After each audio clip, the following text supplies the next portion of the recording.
guys, this video is going to be about the fiscal trend in Australia and what are the fiscal policy that Australia has been taken, and we're going to see how discretionary and automatic stabilizers are putting in place and how they have affected each time of the period that is mentioned here. Right now, this video is going to be only on 2008 to 2020 time, so we're not going to look at the 2005 to 2006 timeline which is stated in your textbook. So if you want to know more about that, please go and read your textbook. Now first, it's regarding to the global financial crisis that happened in 2008 to 2009. Strongly encourage you can go and search up what actually happens during global financial crisis. So that says here, right, it's a financial crisis, means that it has got to do something with the bank or the financial institution, right? And it is a crisis, so it was actually bad and global means world actually affected. So this is a GFC in short. And what happened during the GFC was that basically it's all started with how US expectation increase in house prices, and therefore there are a lot of people wanting to borrow and own a house, right? So therefore there's an increasing, and what happened at the same time is a lot of people would want to borrow, and at the same time financial institution, which is the bank, they are willing to actually lend out to people who may not be able to pay back the amount. So how they assess whether the person can borrow the loan or not, right? They actually put a very low tier, or low threshold for that, so that anyone can actually borrow. So they basically willing to lend out to those who are less well qualified. So maybe they don't have a job but they still can loan out. So that's the problem.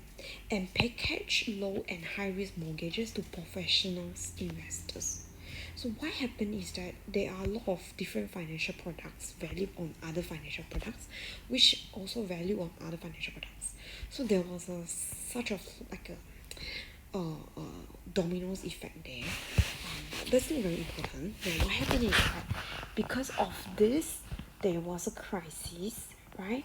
That suddenly those people who are buying houses, they are not able to pay back the loan. So when they are not able to pay back the loan, all of the values of the house fall, and the mortgages value also falls. So everybody is in shock that those house buyers cannot pay back the loan. So what happened is the bank actually declared a lot of default funds. Basically they cannot collect back from the debtor. So imagine there are a lot of debts being owed by the people there, right? And so some people maybe went bankrupt and all, and therefore and it created fear, as the house price suddenly pick up, and it created fears that people cannot actually pay back. And what happened is it created fears, and therefore there's a withdrawal of the investment funds from bank at risk of the failure. So a lot of banks would decided stop lending. So when they stop lending, people cannot pay back as well. So it then created this crisis. Now in response to this global financial crisis, right, as the banks are less likely to lend out anymore, and what happened is that firms started to decrease their production and running down the inventories, and generally you see that consumer spending and confidence decreases. And so, right, in continuation to the GFC, that's happening in US. So if we continue and see, right, US, what happened is US economy was down, and there's low demand, low confidence, and what happened is that exports, right, US demand for exports from other country decreased, and US tax revenue fall, and automatic stabilizer straight away, and that's what happened in US. Now what happened in Australia is it's affected, right? It's affected due to the export parts, albeit household also feel very lack of confidence because what has happened to US, it might happen to Australia. So what happened is that therefore it had the same things happens to Australia. So basically that people are in fear, there's lower production, so government tax revenue fall in Australia, and that's when automatic stabilizer started, right? And that budget in a deficit, and government active action here is started a $10.4 billion of stimulus package, and in terms of that, the stimulus package also include supporting for housing construction, right? For those who have first bought the house, then they get some subsidies, as well as also training people to upskill their employability, as well as upskilling the workers so that they are more employable. And that was the first stimulus package. The second stimulus package basically started for $42 billion, which is more than the first time, right? That's to help to support any consumption matter in just some household buying goods and services, and more on infrastructure spending, building school, have some home insulation program, and also there's some tax breaks for the small businesses. That's for firms initiative. So overall, the economic growth was 1.8%. As we know, Australia is targeting 3% of economic growth. So this is definitely lower. And unemployment rate was 6%, which is above our 5% during that time. So what happened is after this GFC, we had a buying boom in 2010 to 2011, right? And terms of trade was actually quite favorable during the time, so it actually helped to recover the economy. So not only just the government automatic stabilizer and government discretionary fiscal policy can help to recover an economy, but something exogenous like terms of trade becoming more favorable will also help increasing export and give autonomous spending and the ripple effect and all that. Now, after GFC happens, the economy has gone into what we call soft economy. Now, this is very important because basically for every developed country, they suffer from this. Basically, after GFC, the economy do not recover back to where they started, and the growth over the next decade after 0809 GFC was that growth was around 2.5% per annum. PA means per year or per annum. Okay, for yearly basis, it was around 2.5%, and we know that, right? Australian target rate is 3% of economic growth. Now, what happened is, except for the fact that 2011 to 2012 was the highest during the next 10 years after GFC, which was around 3.9%, and we know that was due to mining boom. And what happened is, in 0809 GFC, right, we see that a lot of government spending, 10.4 billion, 42 billion. Now, what happened is that it therefore increases government debt to more than 10%. And it was during this time that government debt started increasing in Australia.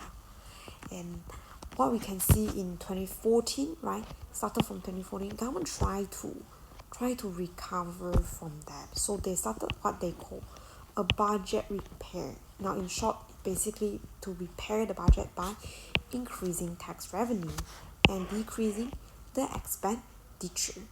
Right. So this is what the governments started doing at 2014. Now, what happened during that time is that there was some action taken, which is $80 billion worth of cutting to education and health care system, and they started reviewing whether people who are under 35 years old should be receiving a disability pension fund, and they should pay more for any GP visit, meaning going to the hospital or seeing a doctor. There should be a higher fees, and reduction of unemployment entitlement for people who are under 25 years old, as well as a temporary budget repair in tax rates of high income earners. Now here we can see that this is all discretionary. Right, these are all discretionary. It doesn't say any automatic stabilizer part here, but we know that it is still working as well, right? The automatic stabilizer is still working. Okay, but here we can see from the GFC part, right? The automatic stabilizer confirm is working on deficit, and we see that government active action, which is the discretionary fiscal policy, which is also in deficit position. So here we have a cyclical deficit, right? And here we have a structure. Sorry, here we have a structural deficit here.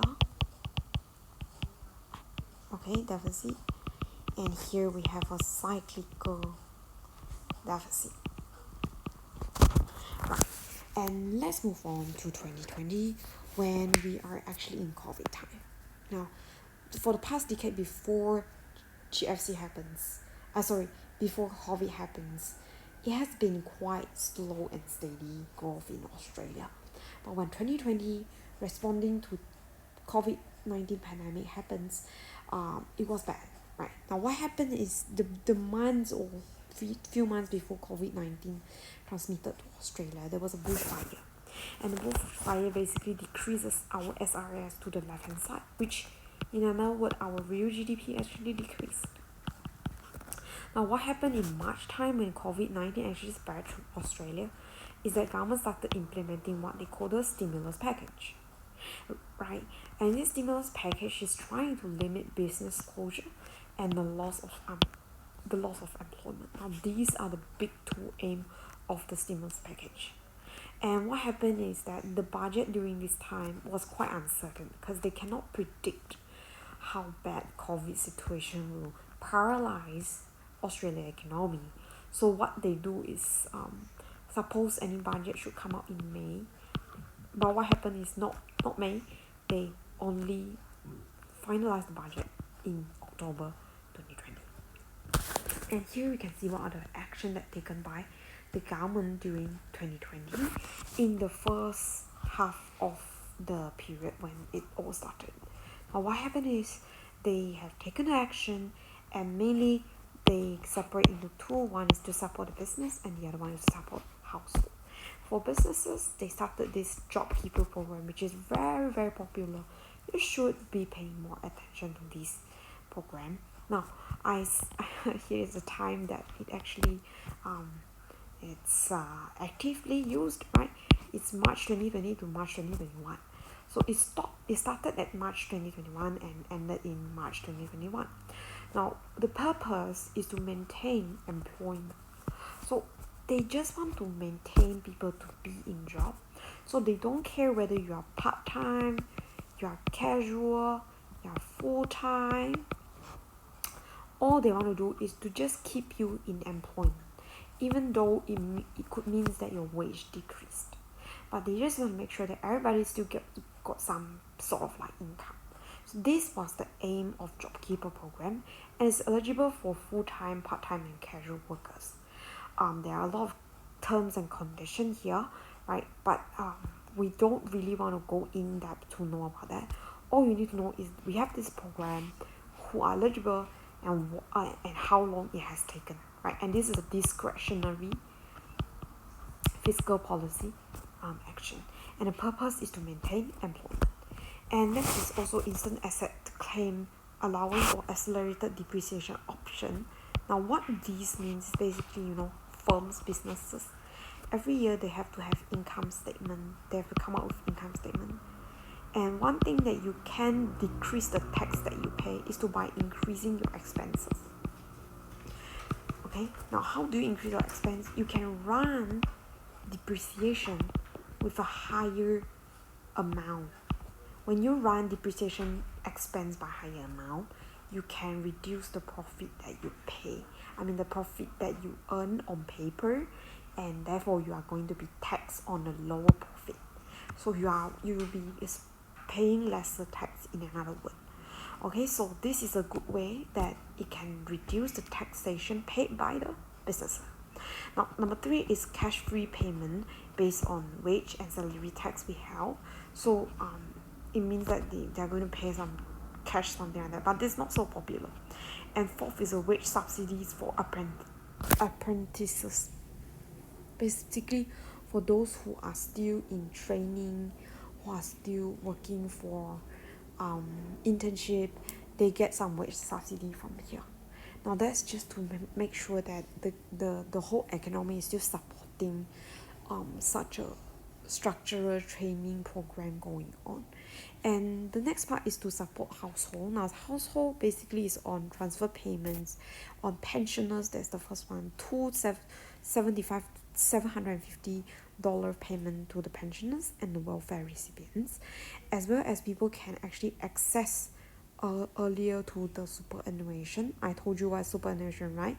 Basically the retirement funds, but you are only allowed to access to it only after you have retired, or only after you have passed over 55, the age of 55 years old or 60 years old. And if you have an early access to superannuation, means that you have to actually register yourself to access for earlier superannuation. Only then you can get the access of superannuation. Okay, and what is next is there's 550 coronavirus supplement to job seeker recipient. Now what happened to this job seeker? Job seeker is actually an automatic stabilizer program. Okay, this is basically the unemployment benefit. The name of the unemployment benefit. Okay, the name of the unemployment benefit program is job seeker. Okay, and this has been existing in Australia for very long. Now what happened is, because they are changing the policy that they do inside this job seeker, so this whole sentence become a discretionary fiscal policy action, because the government changing some condition here in your automatic stabilizer, so it becomes a discretionary one. Okay, so basically those who are lost job, who are still seeking for a job, they can get some supplement from the government. And next is childcare relief package. I like this one. This one actually come out in plain English in 2020. I don't know which issue. I think it's July, October. It could be September issue or August issue or July issue. I cannot remember. Basically, they give subsidy for family who has got little kids and you want to send little kids to childcare center during this time. Why they do this is because they want to reduce the burden for parents, and because people are staying at home, they wanted to actually send these kids to childcare so that kids will not actually disturb or stop becoming a stopping motive for parents to not work. So they want to keep people to be in labor force. So then they want to have this childcare relief package, so to ease the burden of parents, so therefore can keep people in employment. And last one is home builder, 25k grant homeowners to build new home or renovate an existing home. So that time you can actually relief, you can have grant, you can go and apply for grant as long as you are the first home buyer. And then with that saying, it can actually create more job for those who are in the renovation sector, so you can also keep them in job. No, one person spending is another man's income, so this can straight away show this multiplier effect. And the last one, which is the whole thing costs more than $250 billion. So if you look at GFC, and you see our GFC, we only spend like $52.4 billion, and here it's like $250 billion.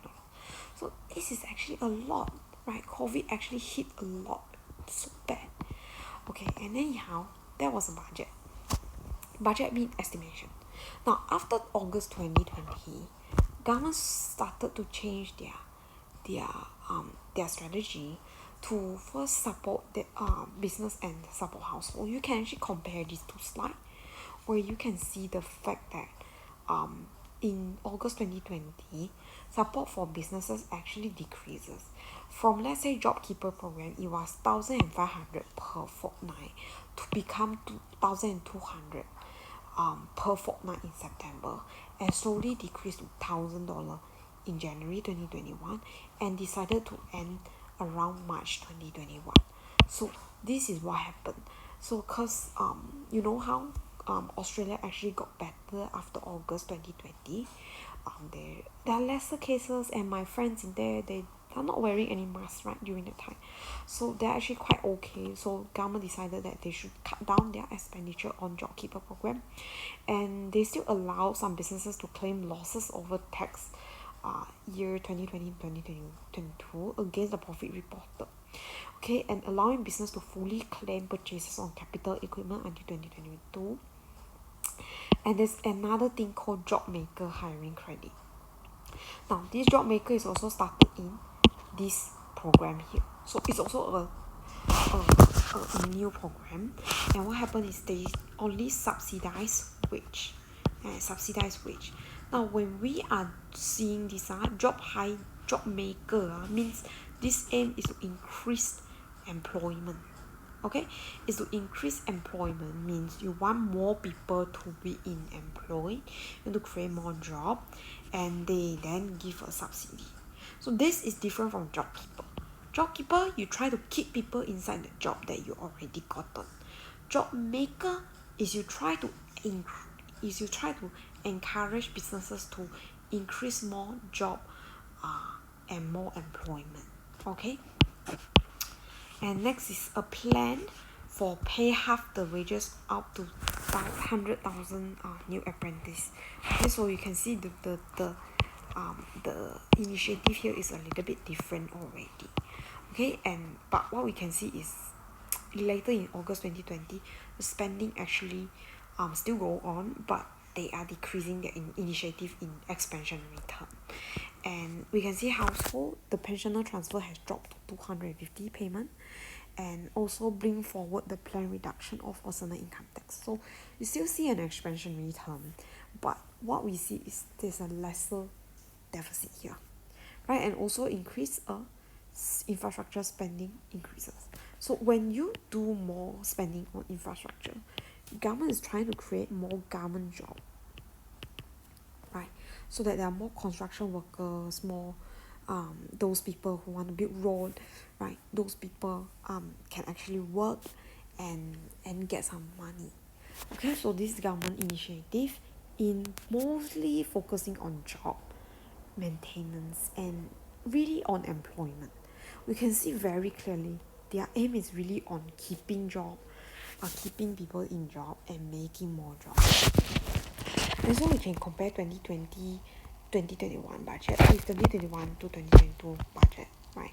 Now it's very clear that 2020 to 2021 budget was an expansionary fiscal policy, and they would actually forecast to have a high recovery in 2021, but some stimulus activity will only kick in once businesses begin to reopen, and the initiative is trying to increase AD part, right? It's trying to increase AD part. In terms of increasing more jobs, they are trying to increase more income in another sense, so that people can spend more. Okay, now 2021 to 2022, they are budgeting to be contractionary, but right, because they are thinking of recovery, but it's hard to justify because now New South Wales, which is Sydney, right, and Victoria, which is Melbourne, has been in lockdown for the past few weeks or months. So it's hard to say whether they are in contractionary stance or what, but we can surely see that the planned budget and the actual outcome are quite different. Budget is lower than the actual spending here. So this is what happens, and we can go in depth to see what does planned outcome and actual outcome means. Budget is a planned outcome. A budget. It's just an estimation, but what actually come out might not be the same. So most of the time, the actual outcome and the planned one are different. Why? For example, if there's an expected economic condition, such as suddenly there's a downswing, right? It's unplanned. So business condition will be tougher and tax revenue will be worse than the planned deficit. So if you already plan to have a deficit, it might be even worse than the deficit that you have planned. or it could be due to the fact that changes in world market condition, which you normally just look at a domestic market, but it's really hard to predict what will happen in the world, right? The international market. So let's say there's a higher oil price, then that will increase the budget for the deficit, right? More spending, as it signal a higher transport cost by the government, or there's a fall in the commodity prices. It will also decrease Australian government tax revenue, hence putting the budget into deficit terms. And lastly, what could actually change the actual and what could make the actual and plan to be different is the exogenous factors. Any unanticipated factors such as COVID-19 during 2019 to 2020, the bushfire and coronavirus both, right? And suppose that government actually thinks to have a small budget surplus, tax is more than G, but the actual outcome was really a large deficit. So these are the point that you all should remember. Okay, what are plan, what are the actual, and you all should actually make sense of why some policy are being implemented during some of the time. Okay, that's it for this chapter. This should be the last video for this chapter's material.